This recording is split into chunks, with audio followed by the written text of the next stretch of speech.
Wissen Sie, dass viele Leute Probleme mit der Dampfproduktion ihres Weleda Steam 146574 haben? Keine Sorge!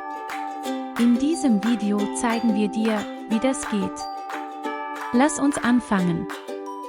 Schritt 1: Wassertank überprüfen. Überprüfen Sie den Wasserstand im Tank Ihres Weleda Dampfreinigers, füllen Sie ihn mit sauberem Wasser nach, wenn er niedrig oder leer ist, und befestigen Sie die Kappe sicher. Schritt 2: Dampfreiniger ausschalten.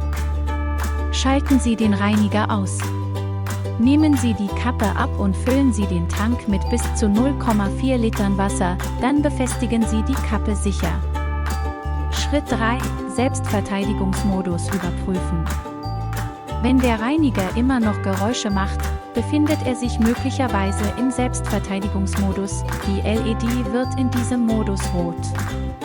Warten Sie, bis sie grün wird, bevor Sie ihn benutzen. Schritt 4: Kühlzeit einplanen. Schalten Sie den Reiniger aus, lassen Sie ihn abkühlen und füllen Sie den Wassertank nach. Stellen Sie sicher, dass die Kappe richtig befestigt ist, bevor Sie ihn wieder einschalten. Schritt 5: Dampfreiniger entkalken. Wenn das Geräusch nach dem Nachfüllen des Tanks anhält, entkalken Sie den Reiniger, um Mineralablagerungen zu entfernen, die die Dampferzeugung beeinträchtigen könnten. Wenn Sie diese Schritte befolgen, sollte Ihr Weleda Steam 146574 wieder korrekt Dampf erzeugen und kein Klopfgeräusch machen. Noch Hilfe benötigt? Besuchen Sie unsere Webseite für die vollständige Anleitung. Dort finden Sie auch Fragen und Antworten von anderen Weleda-Nutzern. Fandest du dieses Video hilfreich?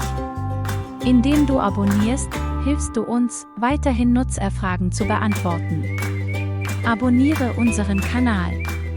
Danke fürs Zuschauen und bis zum nächsten Video.